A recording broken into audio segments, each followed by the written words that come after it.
नमस्कार दोस्तों, स्वागत है आपका एक्सरसाइज 6.2 में क्लास 12 एनसीईआरटी मैथमेटिक्स का। यहाँ पे मैं 17th क्वेश्चन डिस्कस करूंगा। तो यहाँ पे बोला है कि prove that the function f is given by f of x is equal to log of cos x strictly decreasing on 0 से लेके pi by 2 and strictly increasing on pi by 2 से लेके पाई। तो ये दोनों ही जो रेंज है ये ओपन है। तो इसमें हमको देखना है, इसमें हमको प्रमाण करना है कि ये इंक्रीजिंग है और स्ट्रिक्टली डिक्रीजिंग है। तो चलिए शुरू करते हैं इसका सोल्यूशन। तो पहले तो हम जो गिवन है वो हमेशा लिखेंगे। तो हमारे पास है f ऑफ x। जब भी हमको एक फंक्शन देखना है कि वो इंक्रीजिंग है या डिक्रीजिंग, हमको हमेशा इसका डेरिवेटिव निकालना है। Therefore f dash x is equal to, अब log ऑफ फलाना का जो डेरिवेटिव होगा वो होगा 1 बाई फलाना, और चूंकि यहाँ पे फलाना cos x है तो इसका भी डेरिवेटिव आ जाएगा आपका चेन रूल से। तो cos x का जो डेरिवेटिव है वो आपके पास माइनस sin x आ जाता है। इसको सिर्फ sin x बटे cos x रखूंगा ताकि आपको ये समझने में बड़ा आसानी हो। तो इसके लिए पहली बात तो हम x बिलोंग्स टू 0 से लेके पाई बाई 2 हम f डैश x को एनालाइज करेंगे। तो f डैश x अगर 0 से लेके पाई बाई 2 है तो अब देखिए कि जो sin x है, आप sin x का कर्व एक बार बना लीजिए। होता है कुछ ऐसा 0 पाई बाई 2 पाई, और उसी तरीके से हमारे पास अगर cos x का मैं ग्राफ ड्रॉ करूं तो कुछ ऐसा आता है 0 से लेके पाई बाई 2 से लेके पाई। तो 0 से लेके पाई बाई 2 में देखिए कि sin x भी पॉजिटिव है और cos x भी पॉजिटिव ही है, क्योंकि ये ओपन इंटरवल है। तो चूंकि sin x cos x दोनों ही पॉजिटिव, तो sin x by cos x तो पॉजिटिव होगा, लेकिन ये जो माइनस साइन है यहाँ पे, इसी के लिए f डैश x पूरा नेगेटिव हो जाएगा। तो इस पूरा इंटरवल के लिए जो f डैश x है वो लेस देन 0 है। इसके कारण ये क्या स्ट्रिक्टली डिक्रीजिंग होगा। और उसी तरीके से आपके पास x अगर पाई बाई 2 से लेके पाई तक है तो हमारे पास f dash x greater than 0 होगा। That implies it is strictly increasing. अब ये कैसे ग्रेटर देन 0 होगा, फिर से चलिए हम देख लेते हैं कि आपके पास ये तो है sin x जो पाई बाई 2 से लेके पाई है, वहां पे देखिए sin x हमेशा पॉजिटिव ही है अगर आप पाई बाई 2 और पाई में ओपन देखते हैं। और उसी के साथ साथ अगर cos x आप देख रहे हैं तो वो नेगेटिव है। तो चूंकि हमेशा पाई बाई 2 से पाई में cos x जो है वो नेगेटिव है और sin x पॉजिटिव है, तो sin बाई cos ये वाला जो पूरा टर्म है ये नेगेटिव होगा। लेकिन इसके आगे भी एक नेगेटिव है, चूंकि ये पॉजिटिव है हमेशा पाई बाई 2 से पाई में, तो ये जो f x है function of x log of cos x ये हमेशा इंक्रीजिंग रहेगा पाई बाई 2 से पाई में। Hence proved. यहाँ से इन दोनों से हमारा जो भी चाहिए था वो प्रूव्ड हो गया। आशा करते हैं बहुत आसान था। आ जाता है 18 सवाल में। तो 18 सवाल में ये भी एक एप्लीकेशन बेस्ड सवाल है। यहाँ पे बोला है कि prove that the function given by f of x is equal to x cube minus 3x square plus 3x minus 100 this is increasing in r। यानी कि हमेशा पूरा रियल नंबर का जो डोमेन है इसमें ये हमेशा इंक्रीज करेगा। यानी कि हमको क्या दिखाना है, सिंपली f डैश x हमेशा ग्रेटर देन 0 होगा। तो इसके लिए स्ट्रिक्टली इंक्रीजिंग चूंकि नहीं है तो ग्रेटर देन और इक्वल टू 0 होगा, ये हमको दिखाना है। तो अब दिखा सकते हैं आराम से। कैसे, पहले तो हम गिवन डेटा लिख लेते हैं। अब हम क्या करेंगे, f डैश x लिखेंगे। अब f डैश x क्या होगा, सिंपली ये अलजेब्रिक डिफरेंशिएशन है। तो 3x स्क्वायर 3 2 6x प्लस 3। हमारे पास जो f डैश x आता है वो आता है 3x square minus 6x plus 3। अब ये अगर हमको देखना है कि ये जो अपने पास f डैश x जो एक क्वाड्रेटिक फंक्शन आया इसका वैल्यू क्या होगा, या फिर ये कब पॉजिटिव होगा कब नेगेटिव होगा, ऐसा अगर हमको देखना है तो the best way is to check the discriminant of this function. उसी से हम इसका नेचर बता सकते हैं। पहले तो इसका हम रूट्स पता कर सकते हैं।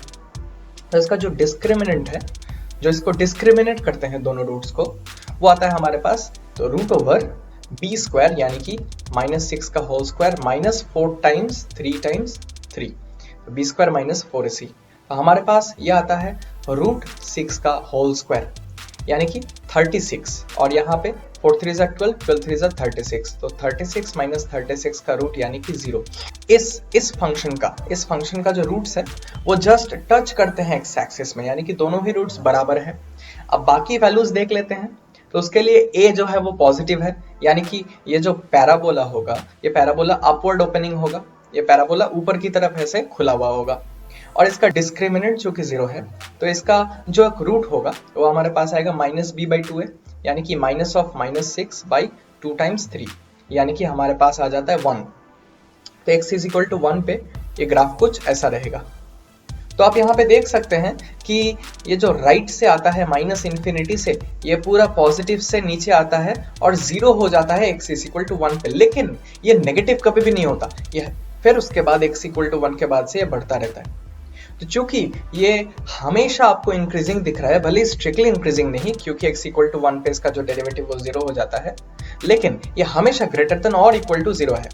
सो हम ऐसे लिख सकते हैं, आप यहाँ पे रीजन अपने हिसाब से एलैबोरेट कर देना। आप अगर ग्राफिकली इसका सोल्यूशन बताना चाहे तो ग्राफिकली बता सकते हैं, अब अगर लिख के बताना चाहते हैं यही बात, ये सब बात, तो अब लिख सकते हैं। चूंकि f dash x greater than और इक्वल टू 0 हमारे पास है, तो हम ये बता सकते पूरे रियल जो डोमेन है उसमें ये इंक्रीजिंग होगा।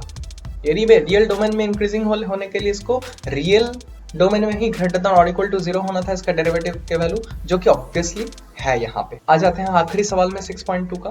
तो 19 सवाल, आखिरी सवाल जो है वो एक एमसीक्यू टाइप सवाल है। यहाँ पे बोला है कि interval in which y is equal to X square times E to the power minus X, कौन सा इंटरवल में ये इंक्रीज कर रहा है। तो हमारे पास अगर y है तो हमको हमेशा dy dx निकालना पड़ेगा, जो कि एग्जैक्टली इसका डेरिवेटिव है। तो देखिए ये दो फंक्शंस u और v के फॉर्म में है, तो हम इसमें प्रोडक्ट रूल लगाएंगे। तो पहले तो एक्स स्क्वायर को रख देते हैं और E to the power minus X को डेरिवेटिव निकालते हैं, और plus E to the power minus X को रखते हैं, एक्स स्क्वायर का डेरिवेटिव निकालते हैं। तो हमारे पास जो आ जाता है वो आता है E to the power minus X 2x minus X square. तो आप यहाँ पे देख सकते हैं कि इसका डेरिवेटिव आ गया ये। अब E raise to the power minus X का अगर आप ग्राफ देखें तो ये कुछ ऐसा होता है, ये कभी भी नेगेटिव नहीं होता, ये एक्चुअली 0 भी पहुंचता नहीं कभी। तो इसी हिसाब से ये हमेशा पॉजिटिव होता है e to the power minus X का वैल्यू। इसी के कारण अगर हम इसका ग्रेटर देन 0 का जो रेंज है वो हम निकालना चाहे तो हम इसको ओमिट कर दे सकते हैं, क्योंकि हमेशा पॉजिटिव होगा और इनइक्वालिटी में कोई भी फर्क नहीं लाएगा।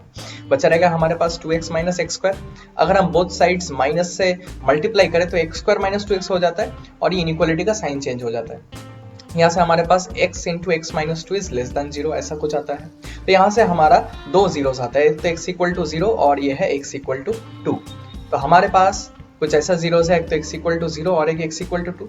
अब देखिए यहाँ पे अगर 0 से ज्यादा वैल्यू रखेंगे तो x टाइम्स x माइनस 2 0 से ज्यादा वैल्यू में ये हमेशा नेगेटिव होगा, यानी कि 0 से ज्यादा वैल्यू में हमेशा नेगेटिव होगा। 0 से अगर आप कम वैल्यू ले तो ये भी नेगेटिव, ये भी नेगेटिव, तो दोनों मिलके पॉजिटिव होगा। और 2 से अगर ज्यादा है तो फिर से दोनों ही पॉजिटिव, इसके लिए ये पॉजिटिव होगा। तो ये जो x इंटू एक्स माइनस 2 ये जो लेस देन 0 है, ये सिर्फ 0 से लेकर 2 का रेंज में ही हो रहा है। तो ये सिर्फ ऑप्शन डी में है, 0 से लेकर 2 के रेंज में ये इंक्रीजिंग हो रहा है। अगर आपको नहीं समझ आया है तो प्लीज कमेंट करके मुझे बताइए, मैं रीच आउट करने का प्रयास करूंगा। अगर आप मेरे चैनल में नए हैं तो सब्सक्राइब कीजिए, अगर आपको वीडियो अच्छा लगा तो लाइक कीजिए, शेयर कीजिए अपने दोस्तों के साथ। हम मिलते हैं एक्सरसाइज 6.3 में। आज के लिए बस इतना ही, अलविदा।